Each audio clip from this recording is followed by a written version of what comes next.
नमस्कार, जय हिंद, जय Bharat and welcome to Dev talks. This is Aadi Achint. बड़ा इम्पोर्टेंट सा डेवलपमेंट चल रहा है as far as the Middle East is concerned, क्योंकि जो गाज़ा का एक सेटलमेंट का जो ऑफर ट्रंप ने दिया था, उसके बारे में कल अरब लीग ने मीटिंग करी है।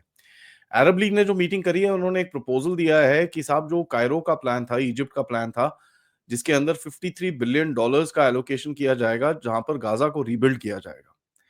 और यहाँ पर बेसिकली उन लोगों ने एक बोलने की कोशिश करी है कि जो ट्रंप का प्लान था, जहाँ पर पॉपुलेशन को हटा के दूसरी जगह पे शिफ्ट किया जाएगा, उसको उन्होंने रिजेक्ट करा है और उन्होंने बोला कि साहब हम अपने आप पैसे-वैसे देंगे, इंफ्रास्ट्रक्चर अपग्रेड करेंगे, कमर्शियल हब बनाएँगे, एक एयरपोर्ट बनाएँगे, एक टेक्नोलॉजी हब बनाएँगे और एक इंटरिम एडमिनिस्ट्रेशन वहाँ पर बनाएँगे, independent of basically independent Palestinian technocrats, जो ये चीज़ को आगे देखेगा।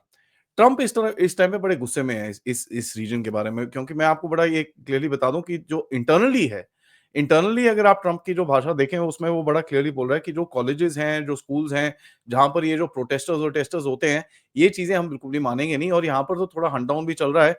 जो लोग हमास के और ये हिजबुल्लाह के फ्लैग्स लेके घूमते हैं, उनके ऊपर क्रैकडाउन भी चल रहा है वहां पर तो। और बड़ा क्लियरली बोला है कि साहब ये कोई चीज़ यहाँ पर चलेगी नहीं, और जो भी स्टूडेंट्स पकड़ा जाएगा किसी भी कॉलेज यूनिवर्सिटी का, और अगर यूनिवर्सिटी उसको अलाउ करेगी, तो फेडरल फंडिंग हम रोक देंगे।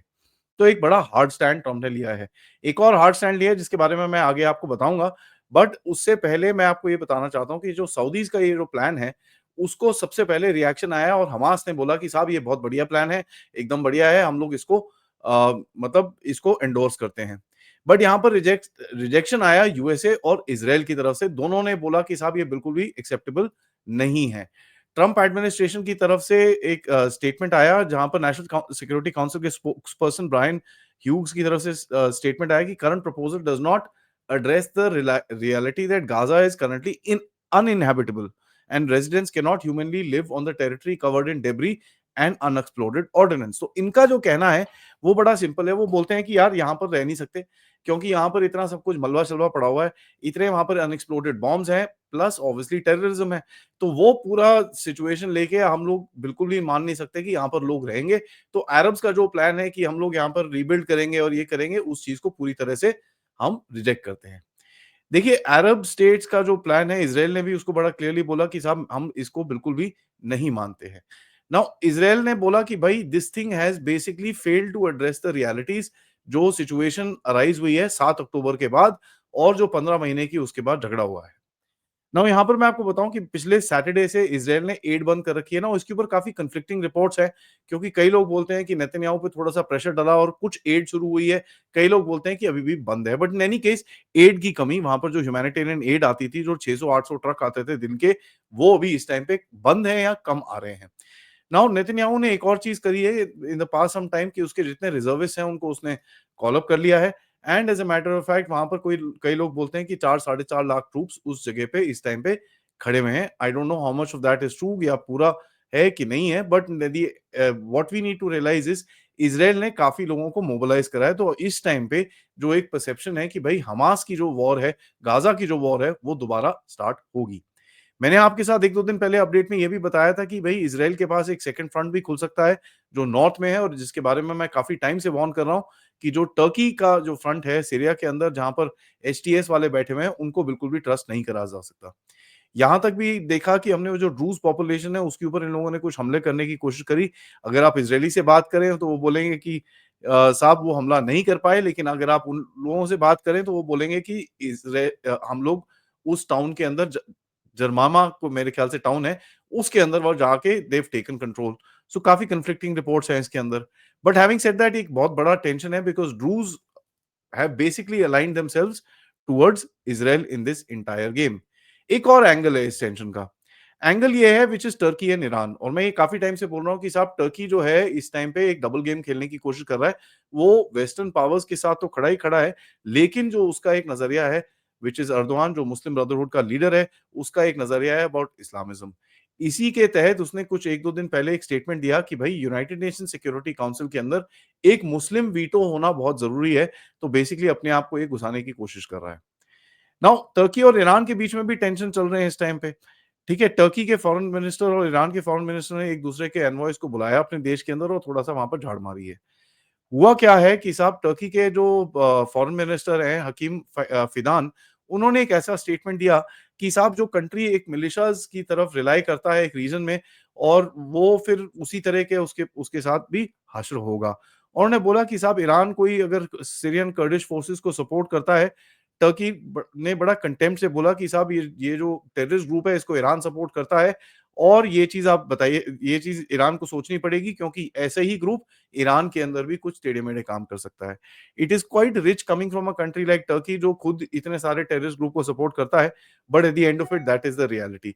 Now Iran does support the curds उस रीजन के अंदर एंड ये बड़ी फनी सी चीज़ है कि Iran also supports the curds and the Americans also support the curds. तो ये it's a very crazy sort of a scenario और कर्ड्स के बीच में ईरान और टर्की के बीच में झगड़ा होता है। टर्की और ईरान के बीच में एक और झगड़ा है because Turkey supports Azerbaijan and Azerbaijan से ईरान का 36 का आंकड़ा है क्योंकि अज़रबैजान ईरान का जो नॉर्दर्न पोर्शन है जिसको basically it's Azerbaijani sort of Azeri sort of a population there उसको क्लेम करता है तो वहाँ पर ईरान के साथ इसके भी काफ़ी टेंशन्स हैं। वैसे भी देखिए एक चीज़ हमको इसमें समझ में आनी चाहिए कि ये जो पूरा रीजन है कॉकेसस का ये it's a mixed up region कोई जो ग्रुप्स नॉर्मली एनिमीज़ हैं वो एनिमीज़ नहीं है और जो लोग नॉर्मली फ्रेंड्स हैं वो फ्रेंड्स नहीं हैं। टर्की के फॉरेन मिनिस्टर ने एक और स्टेटमेंट दिया था और यहाँ पर बोला कि भई इस दुनिया में कुछ भी हिडन नहीं रह सकता और जो कैपेबिलिटीज़ हैं आपके पास वो दूसरों के पास भी है। Thank God he accepted it और इन्होंने बोला कि भई अगर आप अपने अपने खिड़की पे पत्थर नहीं फेंकवाना चाहते तो आप किसी और की खिड़कियों में पत्थर फेंकना भी बंद करो। तो ये this is very rich coming out of both the countries जो ये उल्टे-सीधे काम इस रीजन के अंदर करता है। अब देखिए ट्रम्प साहब मिले जाके ये जो इनके बेचारे हॉस्टेजेस वहां से बाहर निकले हैं इजराइल से उनसे उनकी मुलाकात हुई ना उनकी मुलाकात हुई तो ट्रम्प को आया फिर से गुस्सा और उसने एक ट्वीट डाला कि साहब I am sending Israel everything it needs to finish the job not a single Hamas member will be safe if you don't do as I say release the hostages now or they will be held to pay। इसके बाद इन्होंने एक और tweet करा जहां पर इन्होंने बोला shalom Hamas means hello and goodbye you can choose what you want to do release all hostages now or later and immediately return all of the dead bodies of the people you murdered it's over for you only sick and twisted people keep bodies and you are sick and twisted I'm sending Israel everything it needs to finish the job yada yada this is your last warning for the leadership now it's the time to leave Gaza while you still have the chance also, to the people of Gaza, a beautiful future awaits you, but not if you hold hostages. If you do, you are dead. Make a smart decision, release the hostages, or they will be held to pay later. मतलब एक बहुत जबरदस्त सी धमकी दी है। यहाँ पर पीछे एक और स्टोरी आ रही है।